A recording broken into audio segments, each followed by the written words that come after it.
Jason, captain of the Argo, rightful king of Iolcus, and guy rightly terrified of his ex. But what about the Jason of Fate Grand Order? How well does he compare to his mythological counterpart, and what grade would I give his depiction? Let's get into it. Jason is a Saber class servant, which isn't really the best choice for him. Indeed, there's actually a small joke about this in his profile, where he seems surprised that he is a Saber rather than a Lancer or Rider. Can he work as a Saber? Sure. He did use a sword. But if it were up to me, I'd make him a Rider class servant, leaning into him being the captain of the Argo, and so a character who rides a ship like some of our other ship captain servants. At the same time, if he was a Rider, he probably would need to be a stronger servant than a mere 1-star. Since FGO likes to make Jason something of a butt monkey, a character on the receiving end of jokes, forcing him into a class he is less suited for, and so giving him a lower rarity, fits that goal more. So, Rider is what I think suits him best, but if they had to make Jason weaker for the sake of comedy, Saber at least still works for his lore. Getting into his character design, Jason has the look of a fancy warrior, with the gold armor and the addition of more jewelry and frills as he moves up his ascension forms. This ostentation does make sense. Jason was the son of a king after all, and would have succeeded his father Aeson had his uncle not usurped the throne. Even so, the fact is Jason is royalty, and so has a license to look fancy. He also has a pretty boy sort of look, with the artist saying a bit about making him look like 80s rock stars. I can't identify which rock stars the artist might have meant exactly, but perhaps someone else can. Still, having an appearance like that is fitting. Jason was regularly noted as being attractive and charming, on the outside at least, so him having an appearance to match that makes sense. One other thing I would like to make note of are the wings. Starting in his second ascension, Jason gets wings added to his design. What's that about? Well, I don't have concrete proof, but I do have a solid theory, namely that Jason is the great-grandson of Hermes, the Greek messenger god. Hermes is noted for having wings on many of his items, notably his shoes and helmet. Perhaps Jason having wings as part of his design is a nod towards this divine ancestry. That's my thinking at least. One thing that bugs me though is if you look at Jason's final ascension, he is sitting on what looks like a throne with two others behind him. The younger Medea is obviously one of them, but who is the other one in the black armor? I'm not sure. Does anyone know? Overall, I'd say Jason has a good design, showcasing his heritage as royalty, a descendant of one of the 12 Olympians, and fitting his character as someone with an outwardly fancy appearance, which due to its ostentation kind of betrays his personality flaws. At least that's how I see it. People who overdo things on the outside tend to be subconsciously compensating for internal issues. Moving into his skill set, Jason's first skill is the desired Argon coin, which restores HP and removes a debuff from one ally. The Argon coin seems to be just another name for the Golden Fleece. Considering that Jason's primary quest was to acquire this fleece from Colchis in order to become king of Iolcus, and he did obtain it, Jason having the fleece as a skill is pretty self-explanatory. This is a no-brainer. Jason's second skill is Inspiration at Death's Door, which gives a one-time evade and increased star gather rate, both for a single turn for a single ally, but it also decreases Jason's defense. This skill is meant to represent Jason's tendency to come up with plans when he is put in mortal danger. Jason certainly did face quite a large number of perils during his voyage, though he did manage to pull through them all. But while sometimes that was through his own ability to figure things out, he also received significant assistance from others, not just members of the Argo, but notably the goddess Hera and, of course, Medea. I wouldn't call him a strategic genius by any means, but Jason was at least capable of finding ways to survive long enough to complete his quest and return home, even if he ultimately had an unhappy ending. As far as lore goes, this is the weakest of Jason's skills, but it still works. Lastly, Jason's third skill is Conquering the Sea with Friends, increasing the attack of all allies for 3 turns, as well as a host of additional bonus for Argo-related servants, but not Jason himself. Up to a 20% MP charge, increased crit damage for 3 turns, and increased star drop rate for 3 turns. This is a skill similar to a generic charisma skill, but with extra benefits for the various Argo-related servants, of which there are quite a few, including many that weren't actually part of the Argo's crew, though at least have some connection to Jason. Since we are on the subject, the Argo was Jason's famous ship that he captained in his journey to seek out the Golden Fleece, and it was crewed by a host of notable heroes from Greek mythology: Heracles, Atalanta, Canis, the Dioscuri, Asclepius, Medea, and, for JP, Theseus. The Argo crew also included the fathers of 2 other FGO servants, Achilles and Odysseus. As for the other servants with the Argo-related trait, Chiron was Jason's teacher, and he did meet Circe during his voyage. As for Paris and Nemo, they also had some involvement, or rather the deities that are paired with them did, Apollo and Triton. Going back to the skill, what more can I say other than that this is a great choice for Jason? Jason's noble Phantasm, and a top contender for the funniest MP animation in FGO, is a strapste Argo, whereupon he commands his fellow Argonauts to attack, only to get booted into the fray himself, desperately trying not to die horribly at the hands of his crew members. This MP does damage to all enemies, as well as giving a 3-turn arts card buff, with the strength of the buff depending upon overcharge. This is Jason summoning the crew of the Argo to launch an attack, which makes sense since, well, he was the captain of the Argo. Notably, it is said that the strength of this MP depends upon the righteousness of his cause. The more questionable it is, the fewer Argonauts are summoned, and so the weaker it is. This is the reason why he didn't use this MP during Okeanos, where he was quite clearly the villain. As for the imagery of the MP, this lays into Jason's FGO characterization, where he is used as a source of comedy. But really, I don't need to say much about this MP, it is a solid choice. Jason's craft essence is At the End of the Dream, depicting the wreckage of his ship, the Argo. To say that this is lore relevant to Jason is an understatement. This is a depiction of his final moments. At the end of his journey, with Medea, the Argonauts, and his hopes to rule his homeland all gone, Jason was left upon a beach with the decaying remnants of his ship. Depending upon the version, either while he was sleeping or during a suicide attempt, the aft section of the ship, that's the back, fell upon and killed him. As for the CE's text, it is Jason talking about his regrets about his actions in life, with particular attention on Medea. Whether this is what he was thinking in his final moments, or what he is thinking as a servant is unclear. Perhaps both? Regardless, this is an excellent craft essence for Jason. Trying something new, Jason's Valentines CE is miniature Argo, depicting, well, a miniature Argo model in a bottle next to some items that were probably used in its creation. Its relevance to Jason should be obvious. He was the captain of the Argo after all. And now we get into characterization. So first, a brief summary of Jason's story in Greek mythology, and how it compares to the story Jason is given in Fate Grand Order. Though I say brief summary, but it will still take some time. Jason is the son of Aeson, king of Colchis. But as I mentioned earlier, his father was overthrown by his uncle, Pelias. Pelias promptly killed Aeson's eldest son, though oddly didn't actually kill Aeson himself. Nor did he kill Jason, whose death was faked, with the infant Jason being put into the care of Chiron, our resident teacher centaur. Anyway, Jason was brought up by Chiron, but returned to reclaim his throne once he came of age, going directly to meet the usurper Pelias. Realizing he couldn't just kill Jason outright without backlash, Pelias decided to put Jason on the quest to obtain the Golden Fleece, which was in the faraway kingdom of Colchis and that many others had tried and failed to acquire. Jason accepted, having a ship built, the Argo, and assembling quite an impressive crew which I discussed earlier. Anyway, the Argo set out on its journey, facing multiple challenges and strange encounters along the way. You can think of the Argo's voyage like a big RPG game, with the Golden Fleece being the distant main objective, but you have to go through a bunch of side stories on the way there. Of the crew of the Argo, by far the most impressive member was Heracles, because, well, he's Heracles. He actually was only part of the Argo's voyage for the early parts, though, leaving to get back to his labors. As we know from FGO, Jason has a very high opinion of Heracles, being his primary champion in Okeanos, and it is Heracles' death prior to the start of Atlantis that results in Jason being mired in depression when you meet him. There were at least 2 situations where Heracles was decisive in ensuring the Argo's survival. Since Heracles was consistently a valuable ally during those early parts of the Argo's voyage, it makes sense that Jason would hold him in such high regard. Anyway, after a few more side adventures, the Argo finally made its way to Colchis, which is actually meant to be located on the coast of the Black Sea in what is now the nation of Georgia.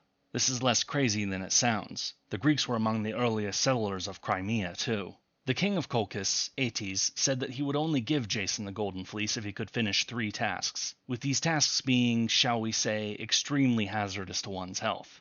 King Aetes had no intention of giving up the fleece, so these tasks being likely fatal was very much intentional. Jason grew despondent upon finding out what these tasks were, but he had a secret weapon, divine intervention.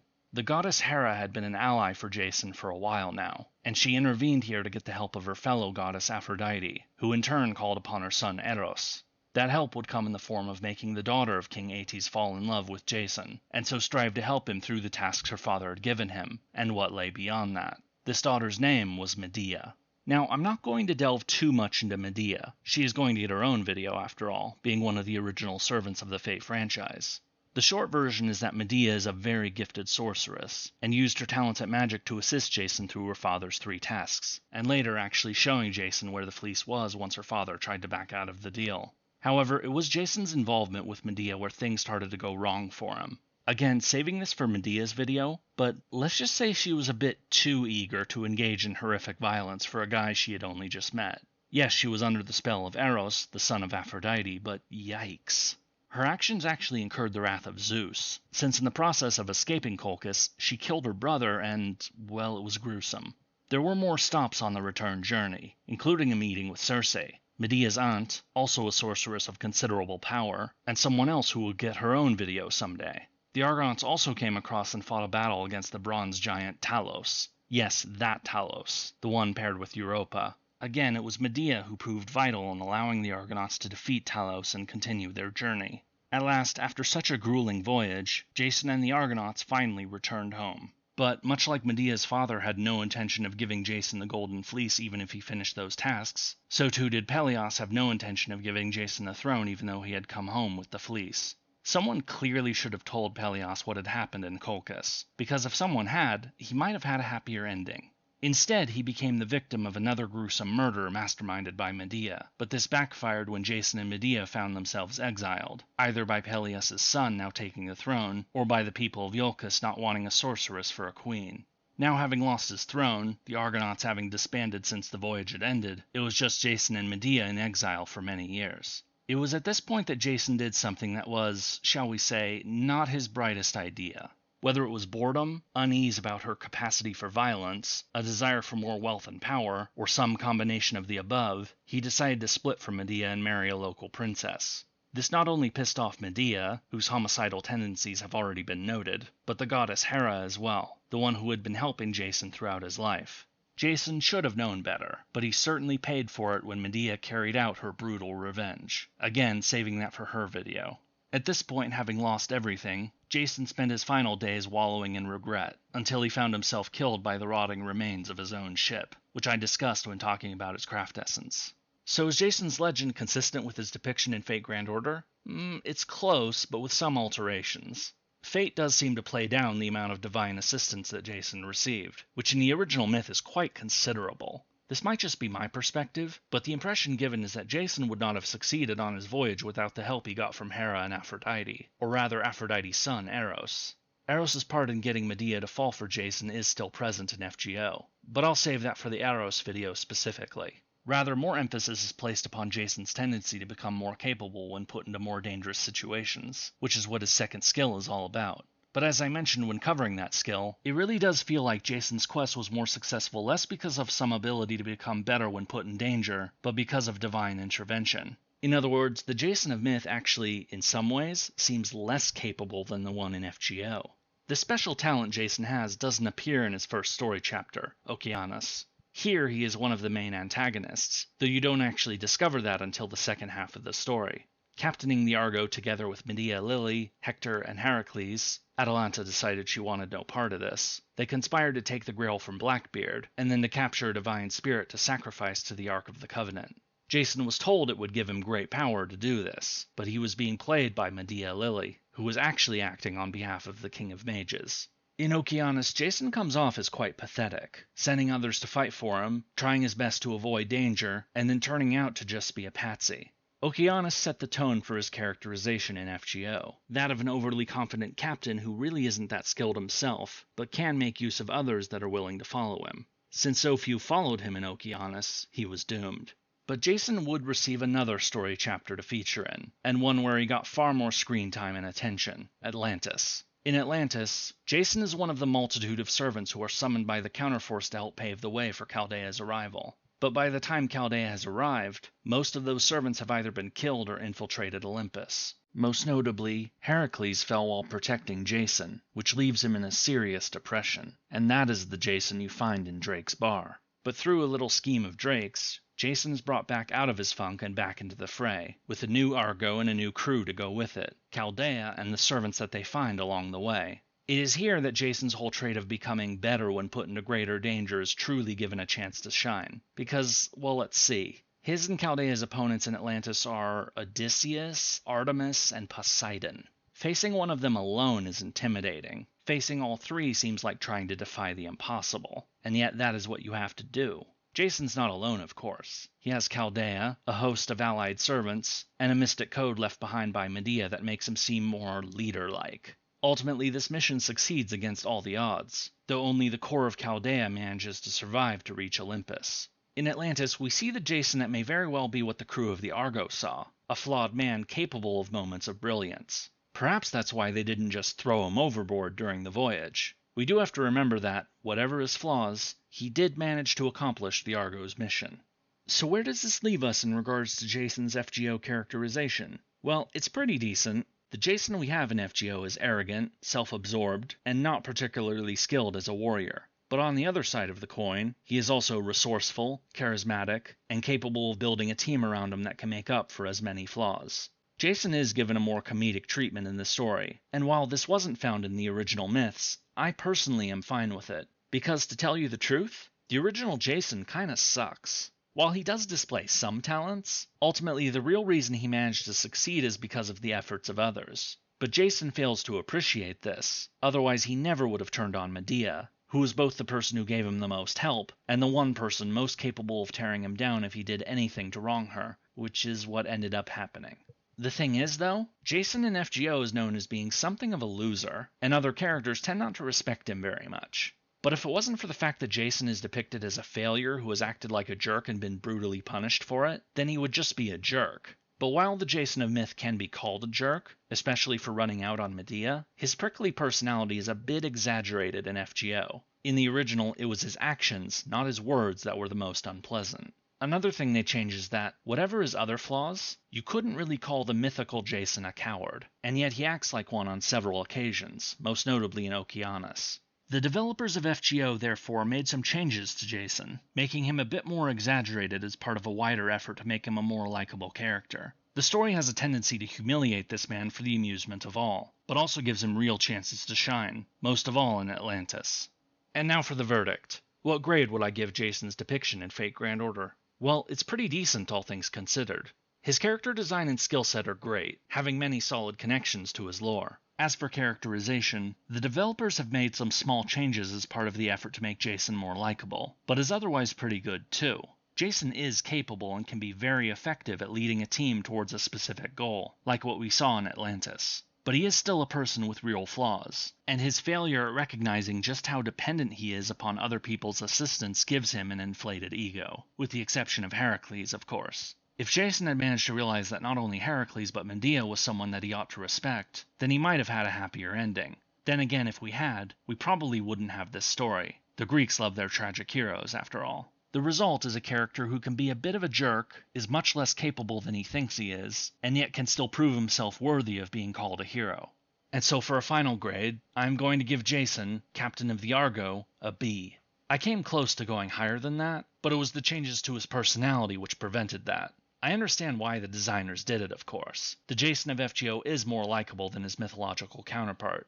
But since these videos assess accuracy to the original, I had no choice but to hit him for it. Even so, a B is nothing to sneeze at. And if you would like to learn more about Jason's main opponent in Okeanos, check out my video on Francis Drake here. Until next time.